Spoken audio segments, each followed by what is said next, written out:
Senhor esteja convosco. Ele está no meio de nós. Proclamação do Evangelho de nosso Senhor Jesus Cristo segundo Lucas. Glória a vós, Senhor. Naquele tempo, disse Jesus aos discípulos: um homem rico tinha um administrador que foi acusado de esbanjar os seus bens. Ele o chamou e lhe disse: que é isso que ouço a teu respeito? Presta contas da tua administração, pois já não podes mais administrar meus bens. O administrador então começou a refletir: o Senhor vai me tirar a administração. O que vou fazer? Para cavar não tenho força, de mendigar tenho vergonha. Já sei o que fazer para que alguém me receba em sua casa quando eu for afastado da administração. Então ele chamou cada um dos que estavam devendo o seu patrão. Perguntou ao primeiro: quanto deves ao meu patrão? Ele respondeu: 100 barris de óleo. O administrador disse: pega a tua conta, senta-te depressa e escreve 50. Depois ele perguntou a outro: e tu, quanto deves? Ele respondeu: 100 medidas de trigo. O administrador disse: pega a tua conta e escreve 80. E o Senhor elogiou o administrador desonesto, porque ele agiu com esperteza.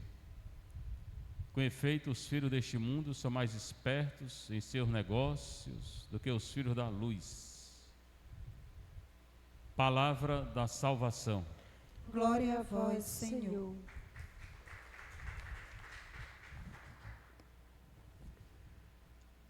Senta um pouquinho, você está em casa, você está aqui na nossa paróquia Santa Teresinha Vicente Pison, o Evangelho de Jesus Cristo, segundo Lucas 16, 1 a 8. Naquele tempo, hoje, agora, na hora que é anunciada a palavra de Deus acontece no coração que acredita. Jesus está falando com os discípulos, sempre bom ver para quem ele está falando. Discípulo é todo aquele que quer seguir Jesus, mas para que seguir Jesus tem que renunciar a muita coisa e carregar a cruz. Senão não segue. Um homem rico tinha um administrador. Está contando uma parábola aqui. Tinha um homem rico e tinha um administrador. O administrador cuidava das coisas do homem rico, do dinheiro, de tudo que ele tinha. Esse administrador, ele foi acusado de esbanjar os bens do homem rico, de gastar. Ele estava gastando. Ainda bem que hoje não acontece não, né? Aí bota uma pessoa para cuidar, aí começa a cuidar mal, começa a roubar. Estou acusando ninguém aqui não, viu? Porque depois vão dizer que eu estou falando de alguém. Estou falando da parábola. Aí foi acusado de gastar os bens do Senhor. Muito bem. Aí o Senhor chamou o administrador, né? Eu estou escutando que tu está gastando o que é meu, tu está roubando, é verdade? Presta conta da tua administração. Cadê? Me presta conta aí tudinho. Eu quero saber quantos barris de óleo eu tenho, tudo que eu tenho, trigo, tudo que eu quero saber. E quando tu prestar conta, eu vou te mandar embora, porque tu roubaste, tu vai embora. Muito bem. Aí o administrador começou a pensar. Ele era desonesto mesmo, era ladrão. O Senhor vai me tirar a administração. O que eu vou fazer depois? É o meu emprego. Eu não tenho força para cavar, para fazer outro emprego, conseguir outro emprego. Não tenho. O meu emprego é esse aqui. Para mendigar, pedir na rua, tenho vergonha. O que eu vou fazer? Aí ele pensou e resolveu o seguinte: já sei o que fazer para que alguém me receba em sua casa quando eu for colocado para fora. E o que ele fez? Ele chamou todo mundo que devia o patrão. Aí perguntou o primeiro deles: tu está devendo quanto? Ele falou: 100 barris de óleo. Imagine, 100 barris de óleo ele deixou, né? Aí ele diz, pega a conta, escreve 50. Não era 50, era 100. Mas o cara está devendo 100. Se ele manda o cara pagar 50, certamente esse vai dever a ele, administrador, né? E vai receber ele na casa dele depois, que fez um grande favor para ele. Para outro, perguntou, tu está devendo quanto? 100 medidas de trigo. Deixou o cara dever 100 sacas de trigo. Pega a tua conta e escreve 80. Não precisa mais pagar, não precisa mais pagar 100 não, só 80. O outro não é mais 100 não, é só 50. Aí ele fez amizade com esse povo que estava devendo. Foi colocado para fora e depois esse povo ajudou ele. Foi assim que ele fez. Aí Jesus termina dizendo o seguinte: o Senhor elogiou o administrador desonesto. Precisa saber que Senhor é esse, se é o Senhor dele, que ele acabou perdendo, ou se é Jesus que está falando. E é Jesus que está falando. Jesus não elogia o roubo nem o engano. Elogia o que ele pensou. Se eu fizer isso, eu vou ser recebido. Então é bem sutil a história dessa parábola. Ele era desonesto mesmo. E ele continuou agindo com desonestidade. Ele não fez o trabalho que ele deveria ter feito. Mas foi colocado para fora e depois ele foi recebido, né, na casa daqueles que ele tinha ajudado, entre aspas, né? Porque ele agiu com esperteza. Jesus está elogiando a esperteza dele, não é o roubo não, o raciocínio dele. E depois conclui dizendo assim: os filhos deste mundo, os pagãos aí, né? Nem todo mundo é pagão aqui, mas tem um bocado de pagão no mundo hoje, são mais espertos em seus negócios do que os filhos da luz. O filho da luz é aquele que quer seguir Jesus. Filho da luz são os discípulos. Os filhos do mundo, das trevas, são mais espertos nos seus negócios do que os filhos, muitas vezes são. O mundo hoje está muito difícil, viu? É bom vocês abrirem os olhos. Eu já falei aqui várias vezes. Várias vezes. Estou falando só para cá não, porque tem gente assistindo também. Hoje está acontecendo uma coisa que há algum tempo atrás era muito difícil. E está acontecendo no mundo todo. Crianças estão sendo possessas, possuídas pelo demônio. Crianças, antes da idade da razão. E eu conversando, eu já soube do fato, não só aqui, mas fora daqui já soube, que tem exorcista falando isso. Para mim, era só se a pessoa quisesse eu chamasse o demônio. Pode ser que eles estejam chamando o demônio, as crianças, porque desenho animado, violência, é só o que eles ouvem e veem. Então, conversando com outra pessoa sobre isso hoje, ele disse: mas padre, é isso mesmo, esses meninos hoje só vê o que não presta. Criança, eles veem na internet, eles veem na televisão, eles veem desenho animado, eles veem, é bruxa, é Halloween, vocês querem o quê? É o Satanás mesmo. O povo todo que levou as crianças aí de menor, e mesmo criança maior, para Halloween, aquilo é o Satanás. Aí acontece o que acontece, fica tudo doido. O culpado é o pai e a mãe. E a televisão e o desenho animado, tudo com espiritismo, reencarnação. É só prestar atenção o desenho animado hoje em dia. Esses japoneses, indianos, sei lá o quê, tudo tem reencarnação. É espiritismo. Macumba, invocação do mal, o Harry Potter, que esse menino adora. Perguntar que eles conhecem tudinho. Sabe o que é Harry Potter? Sabe não? Sabe não? Sabe não? Ainda bem. Não vai passar bem mesmo não, né? Foi uma moda aí que teve, é magia branca, magia negra. Tudo mentira, Satanás. Mas eu não tinha visto assim não, vi agora, né? E para mim a pessoa era mais uma pessoa consciente que se entregava a Satanás.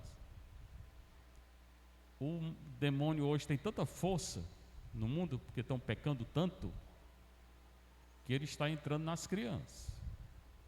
Nas crianças. Então, preste bem atenção. Se você é pai e mãe e tiver menino, você é responsável. Você vai responder por isso. Não é só a criança, não. E a criança talvez pouco responda, né? Não sei. Se não tem consciência, nem pecado é para ela. Até ter consciência do que está fazendo, se é que está fazendo alguma coisa. Ou foi invocado nela. É difícil discernir exatamente como é que aconteceu. Mas está acontecendo. O demônio só não tem mais poder do que Jesus. Aí não tem não. Do que a bênção. Se os pais soubessem o poder da bênção, eles abençoavam os filhos toda hora. Mas ou não sabe ou não abençoa. E não tem mais poder do que a missa nem a hóstia consagrada não. Que toda vida que eu chego aqui ela está torta. Não sei porque que bota Jesus torto. Até hoje eu não entendi. Não tem mais poder do que a hóstia consagrada não. O demônio tem não. E eu só rezo com a hóstia consagrada. Eu vim pegar a hóstia e fui rezar. Aí o demônio fica doido. Ele fica perturbado. Aí ele se manifesta. Então, a única maneira de se proteger é oração, confissão, adoração, missa, caridade, jejum, bênção. Não tem outra maneira não. Só que aqueles que estão fazendo isso hoje são cada vez menor número. E os que estão pecando e se juntando, homem com homem, mulher com mulher, pecado com pecado, até com bichos estão se juntando. Tem gente casando com qualquer coisa por aí no mundo. Uma arruma de aborto. Ainda bem que a presidente dos Estados Unidos, que era a favor total do aborto, perdeu. Fiquei muito feliz que ela perdeu. Se tivesse ganho, mais um destroço para a humanidade. Ela ia abrir o aborto para tudo que é estado lá nos Estados Unidos. Mas cada vez é maior o número dessas pessoas. Cada vez mais. É o pecado no mundo. E com o pecado é Satanás. E Satanás agora entrando nas crianças. Você preste bem atenção, se você tiver um filho ou neto, porque você vai ser responsabilizado. Aí tem a leitura da carta de Paulo aos Filipenses, que é a leitura que é essa semana. Sede meus imitadores, irmãos. Está dizendo para nós e para a comunidade dele, que ele fundou, para nós imitarmos a ele, Paulo. Imitar em quê? Ele está preso, porque pregou o Evangelho. Ele pregou o Evangelho, ele não pregou essas novidades de hoje em dia, não. Ele não pregou para a mulher se ordenar, não. Ele não pregou para a mulher ser diaconisa, não. Nem para motoqueiro fazer barulho no meio da rua atrapalhando a missa, não. Ele pregou o Evangelho. Ele pregou a verdade. Não pregou o aborto, não, ele. Como hoje estão pregando. Até religioso a favor de aborto. Ele pregou o Evangelho. Ele falou que esse negócio de homem com homem está lá em Romanos 1, 25 seguintes. Paulo falou que esse negócio é contra a natureza. Está lá, é só ler. O problema é que o católico não lê. Então ele pregou a verdade. Consequência, foi preso e vai morrer. Então ele está mandando a gente fazer o que ele fez. Imitar a ele. Né? Pregar a verdade, que o católico também tem medo, falar a verdade, né? E morrer, se tiver que morrer, morre, pronto, não vai morrer um dia. Qualquer coisa melhor do que morrer porque pregou o Evangelho. E observai os que vivem de acordo com o exemplo que nós damos. Que exemplo foi? Esse que eu estou dizendo, foi preso porque pregou o Evangelho e vai morrer por isso. Então pregue o Evangelho. Eu não sei porque vocês deixaram essas duas portas abertas hoje. Não sei qual foi a novidade de hoje, não. Essas portas aí. Qual é a novidade disso? Hein, Gabriel? Como é? Pois então fecha aí. Só atrapalhando aí esse barulho danado. Já vos disse muitas vezes e agora o repito chorando. Aí Paulo vai chorar agora. Há muitos por aí que se comportam como inimigos da cruz de Cristo. Inimigo.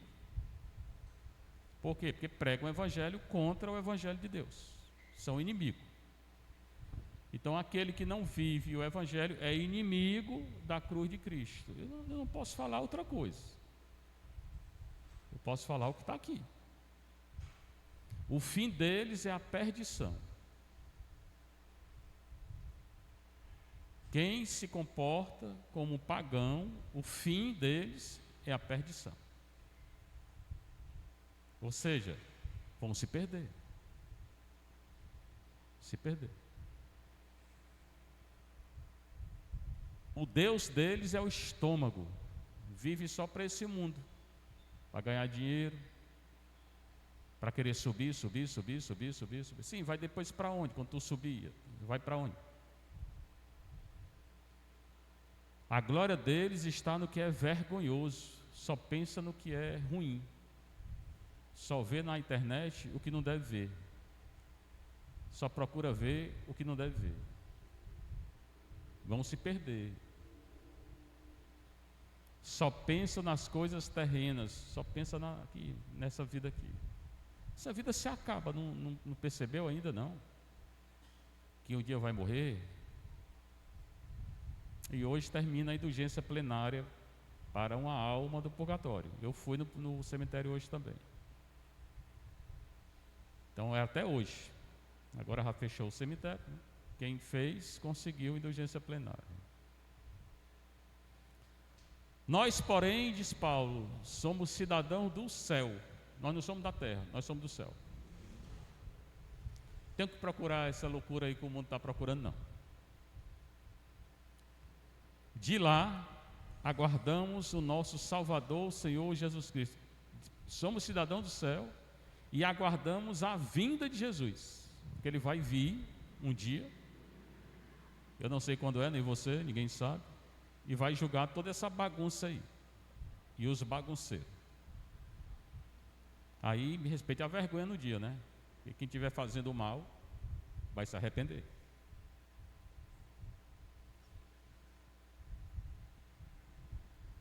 Ele vai julgar. E Ele vai voltar. E nós vamos também. Porque pode ser que eu morra antes dele vir. Você também. Né? No dia que morrer, vai ser julgado. Ele transformará o nosso corpo humilhado, Ele chama esse corpo aqui de humilhado, e o tornará semelhante ao seu corpo glorioso. O nosso corpo, se eu acreditar, se eu viver, não é só dizer que acreditando, se eu acreditar, se eu viver a fé, o meu corpo vai ressuscitar. Se não, ressuscitar com Ele, se não, vai ressuscitar sem Ele e vai para o inferno. Com o poder que tem de sujeitar a si todas as coisas. O único que sujeita tudo é Deus. Toda essa bagunça, essa balbúrdia, esse caos que a gente vive, Jesus vai botar ordem um dia. Não vai ter esse barulho aí não. As pessoas adoram barulho, eu não entendo. O reino de Deus é ordem, não é barulho. As pessoas se habituaram com o barulho, com a desordem. Com o grito, com caixa de som, 1000 volumes. Seria bom passar 1 milhão de anos no purgatório, escutando o som. Aí vai aprender, né? Gosta, forçando os outros a escutar. É bom tu passar 1 milhão de anos escutando. Vou rezar para isso acontecer. Então só Jesus tem o poder de sujeitar-se tudo. Tudo. E Ele vai julgar. Isso eu tenho uma certeza grandíssima. Que a pessoa faz aqui vai pagar, ou aqui ou depois daqui. Assim, meus irmãos, a quem quero bem, Paulo, né? E dos quais sinto saudade, ele, falando para a comunidade, né? Minha alegria, e era uma comunidade que causava alegria a ele, embora tinha também essas coisas aí. Minha coroa, coroa da glória, que vem pelo martírio. Meus amigos, continuai firmes no Senhor. Então hoje é continuar firme no Senhor. Acontecendo o que está acontecendo, é continuar firme no Senhor. E cuidado com as crianças, porque Satanás hoje está querendo as crianças. Seja louvado nosso Senhor Jesus Cristo. Seja louvado e vossa Mãe Maria Santíssima.